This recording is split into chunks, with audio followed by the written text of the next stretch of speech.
Muito bem, estamos de volta com o nosso Baú 95, todos os sábados, sempre com músicas do passado para a gente curtir, para a gente matar saudades, para a gente trazer boas recordações, né? Bom demais aí, sempre a sua companhia com a gente aqui, nesse momento que a gente tem para a gente relembrar, né? Grandes sucessos, intérpretes, músicas, enfim, muito bom. Bom, nesse momento a gente vai com a mensagem do dia.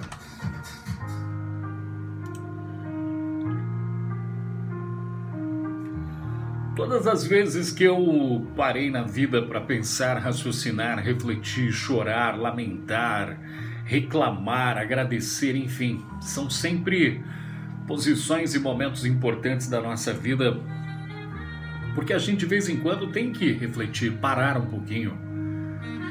Alguém diga que a vida tem que ser uma constante caminhada, claro, mas não é que significa também que você não deve parar de vez em quando para refletir um pouco sobre as coisas que você tem, sobre as coisas que você já conquistou, aonde você já chegou na vida e para onde você está indo. Shakespeare disse uma vez que para aquele que não sabe para onde vai, qualquer caminho serve, né? Por isso que muita gente talvez anda rodando e não consegue chegar às vezes aonde quer, nos lugares que tanto deseja, conquistando os seus sonhos, os seus objetivos, a vontade de ter no coração exatamente tudo aquilo que sonhou, que projetou, enfim. Mas o parar, às vezes para analisar, às vezes tomar uma segunda opinião, refletir um pouco a respeito dos atos, ouvir um pouco conselhos de pessoas que têm um pouco mais de experiência, o que para nós, infelizmente, aqui no Ocidente não é algo assim tão natural como nos países do Oriente, por exemplo, que as pessoas têm um carinho enorme ao conversar com pessoas mais idosas pela sabedoria que elas possuem. Ao sentar e conversar com uma pessoa que já tem lá muitos anos de vida e aquela pessoa poder te passar um pouco das coisas que ela viveu, te dando margem para você entender melhor como é o complexo da vida e das formas como se enfrentar certos problemas e certas dificuldades. Infelizmente para nós isso está cada vez mais complicado, porque as pessoas hoje em dia pouco gostam de ouvir conselhos, principalmente daqueles que já têm uma certa idade. Mas o parar para refletir e analisar, às vezes, sabe, pegar um pouco das suas razões e colocá-las dentro, sabe, numa balança, vamos dizer assim, começar a pesá-la juntamente com as suas atitudes. Porque razões e emoções são coisas que a gente tem que tomar muito cuidado. Porque às vezes a sua razão pode te levar exatamente para onde você não gostaria de ir. Porque tem gente que defende com finco, unhas e dentes a razão que ele tem e que às vezes é melhor ter paz do que ter a própria razão. Às vezes lutar por aquilo que queremos não significa que as pessoas têm que concordar exatamente com aquilo que pensamos. As pessoas vão discordar, e discordar não significa que não amamos. Quantas vezes seus pais discordaram de você? Quantas vezes as pessoas que você ama discordaram de você? O amar dá o direito e dá o poder das pessoas poderem discordar da gente. É diferente de uma pessoa que simplesmente diz que gosta de você, mas que não tem uma segunda opinião para te mostrar, às vezes, situações que você possa estar errado. Eu sempre uso o exemplo de 10 pessoas, quando 9 me aplaudem, uma está me dando um toque, talvez, me dizendo alguma coisa que eu preciso melhorar, que eu preciso fazer, mas eu ignoro, porque é apenas uma, enquanto 9 estão me elogiando. E que às vezes não quer dizer que o elogio não vale fazer bem, é claro que faz. Elogios e críticas fazem parte do crescimento constante da nossa vida. Os elogios nos fortalecem, mas também tomando cuidado, claro, porque às vezes, em meio aos aplausos, a gente não consegue ver as situações que podem melhorar. É como se eu ficasse em segundo lugar sempre, e sempre alguém dissesse para mim assim: é isso aí, o importante é competir. Mas enquanto eu tenho lá uma pessoa que fala assim: bom, ficou em segundo, mas você pode melhorar e chegar em primeiro. Mas a maioria diz: não, tá bom, cara, segundo lugar tá ótimo. Você sabe que para chegar em segundo lugar você só precisa perder, né? Enquanto o terceiro precisa ganhar do quarto. Enquanto alguém vai dizer assim: não, mas o segundo tem que ganhar do terceiro. Sim, mas ele vai perder pro primeiro. O primeiro ganha do segundo, o terceiro ganha do quarto, o segundo perde para o primeiro. É uma lógica talvez que muitos possam pensar, mas eu venci o terceiro e tal. Mas, de uma certa forma, o segundo lugar é sempre um gostinho de quase conseguir chegar em primeiro. Enquanto o terceiro diz, nossa, consegui chegar no pódio. O primeiro vai dizer, lógico, eu cheguei em primeiro. Mas o segundo é sempre o gostinho de que eu poderia ter me esforçado um pouco mais. Eu poderia ter feito um pouco mais de força. Eu poderia ter, usado um pouco mais de energia aqui no final. Eu poderia ter insistido um pouco mais e eu teria conseguido chegar em primeiro lugar. Primeiro lugar. O primeiro lugar está relacionado não exatamente àqueles que estão ao seu redor. O primeiro lugar está relacionado a você. O quanto você suporta, o quanto você aguenta, o quanto você está disposto a melhorar, o quanto você está disposto a crescer, o quanto você está disposto a abrir mão. Essa palavra é difícil de encarar, abrir mão. Abrir mão de coisas que machucam, abrir mão de sentimentos que não fazem sentido, abrir mão, de situações que não nos levam a lugar nenhum. É você ver uma pessoa sofrendo, vamos dizer, vou usar um exemplo claro, uma pessoa sofrendo na mão de outra pessoa, sendo enganada, sendo traída, e mesmo assim ela está junto e todo mundo diz, essa pessoa parece que é cega, parece que não vê.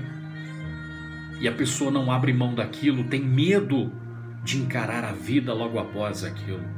Medo de encarar as situações que se seguem após as atitudes que ela tomar. Se ela abrir mão, ela tem medo de ficar sozinha. Se ela abrir mão, ela acha que talvez ela não vai encontrar uma outra pessoa na vida. Se ela abrir mão, ela vai perder os benefícios. É igual uma mulher traída que não abre mão, mesmo o marido sendo um adúltero, mas ela não vai abrir mão porque ela tem uma certa vida, ela tem talvez ali algumas situações cômodas, mas vale a pena? Será que vale a pena? Será que vale a pena sofrer na unha dos outros? Por conta de quê? Medo de solidão? Medo de encarar a vida? Medo de ver a vida como ela é? Ninguém deve ser refém de ninguém. Ninguém deve ser escravo de ninguém. Ninguém deve depender de outras pessoas para ser feliz. Você tem que depender de você para ser feliz e de você também para encarar as suas dificuldades. Quando nós dependemos dos outros, eu não digo ter ajuda. Ajuda não é depender. Quando você tem ajuda das pessoas que te amam, não é que você depende delas, é que isso é mútuo. As pessoas que nos amam, elas nos ajudam por prazer e nós não dependemos e nem imploramos dessa ajuda. Você vê um amigo que ao perceber que você não está bem, ele já se preocupa. É como uma pessoa que vê o outro sempre rindo, contando piadas, é aquela pessoa alegre da turma e um dia aquela pessoa não está bem, não está legal, está se sentindo um pouco chateada e todo mundo percebe. E aí você vai ver aqueles que mais se preocupam e que chegarão e vai dizer, o que aconteceu com você? Você não é assim. Isso significa preocupação, isso não é obrigação. Obrigação é quando uma pessoa tem que dar atenção a outra, porque senão ela vai ouvir um monte de reclamações. Ela vai gastar um pouco mais de tempo com outra pessoa só para não ouvir reclamações. A pessoa vai falar, você não me dá atenção, porque carinho, atenção e afeto não se cobram. Se você precisa cobrar isso de alguém, alguma coisa está errada. Carinho, atenção, afeto é dado de livre e espontânea vontade pelo amor recíproco que se tem. Ou nós amamos e damos o que temos, ou então ficamos enganando e achamos que está tudo bem e na verdade não está. Se você está mendigando, se você precisa mendigar atenção, carinho, afeto e outras coisas mais, talvez aquilo que você está mendigando de alguém seja dado de livre e espontânea vontade de outras pessoas. É como implorar a amizade de alguém, é como implorar a atenção de alguém. Como é difícil se você observar a vida, como eu disse que às vezes precisamos parar para analisar, é exatamente isso. Parar, pensar, olhar, ver. Será que de fato eu tenho plantado carinho, amor? Alguém vai dizer assim, então eu preciso fazer o quê? Pegar tudo que tem e jogar fora? Não. Precisa pegar o que tem e reconstruir o que tem. Ver aonde pode ser reformado. Eu sempre falo, tem coisas que a gente precisa jogar fora, mas tem coisas que é muito melhor você reformar. Como é bacana quando você pega lá um móvel, talvez não, tá até feio, e você faz uma reforma nele. Ele passa a ser talvez mais bonito do que aqueles que estão sendo vendidos na atualidade. Às vezes você vai numa casa, tem lá os móveis mais atuais, né, mais modernos, e tem lá no canto um móvel restaurado, antigo. Aquilo embeleza tanto que talvez chama muito mais atenção do que aquilo que é novo, moderno, né? E lá está o móvel velho, mas que foi reformado. Por isso que às vezes nós precisamos reformar certas coisas na nossa vida, porque tem coisas que não dá para ser trocadas. Coisas que podem ser trocadas, nós trocamos. Mas coisas que não podem, nós reformamos. Nós vamos sempre dar um brilho a mais, nós sempre vamos dar um lustre a mais. Nós sempre vamos dar uma atenção a mais, porque sabemos da importância e do valor que aquilo tem.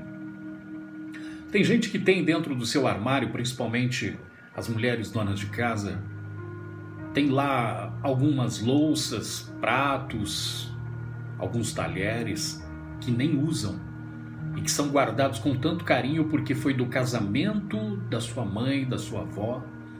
Eu tenho lá uma porcelana e essa porcelana alguém diz assim, isso aqui foi da minha mãe. Quando ela se casou, ela ganhou de presente, ela nunca usou, guardou o tempo todo, deu para mim. Eu também nunca usei, tenho guardado aqui. E possivelmente vai passar para outras pessoas. Mas por que não usar? O não usar significa que não tem valor? Não, é pelo valor exatamente que ele tem, é de que as pessoas não usam. Ele serve muito mais como um adorno do que como utensílio de uso, né? As pessoas usam muito mais para embelezar do que para utilizar. Mas eu não quero dizer a você que você deve apenas colecionar coisas. Eu digo que na vida você deve utilizar as coisas. Utilize o carinho e o amor que você tem. Utilize a amizade que você tem, utilize os abraços que você tem e assim, distribuindo abraços, você vê que o abraço é algo tão fantástico que quando nós distribuímos abraços, nós também recebemos. Ninguém abraça sozinho, né? Então se você é uma pessoa que tem, por experiência, por especialidade, abraçar, pegar da mão, nós hoje vivemos uma época muito difícil, né? As pessoas costumam mandar beijos a 2 metros de distância. Mandam abraços a 1 metro de distância. Alguém conversa com o outro, falou um abraço. Ele não dá o abraço, ele apenas deseja o abraço. Abraço não é algo que se deseja, a não ser que a gente esteja distante, a não ser que você mande uma mensagem pelo seu WhatsApp, pelo seu Facebook, né? Ou como fazíamos antigamente por cartas escritas à mão, e que no final da carta desejávamos àquela pessoa um beijo, um abraço. Hoje nós não podemos fazer isso simplesmente estando de frente com outra pessoa e dizer para ela, valeu, um abraço. Virou tão corriqueiro dizer isso que em vez de praticarmos o abraço, nós apenas desejamos esse abraço. E hoje desejamos tantos abraços e pouco se tem abraçado. Pouco se tem, talvez, dispensado um pouco do carinho e da mutualidade de termos um abraço recíproco, um amor recíproco, um carinho recíproco. Não mendigue de ninguém aquilo que você tem de sobra dentro de você. Procure aqueles que de fato merecem e que podem compartilhar dos mesmos sentimentos. Pare, pense e reflita. A vida é feita assim, de momentos, de conquistas, de alegrias e tristezas. Tudo isso faz parte do conjunto chamado vida. Um lindo dia para você e que esse dia seja especial.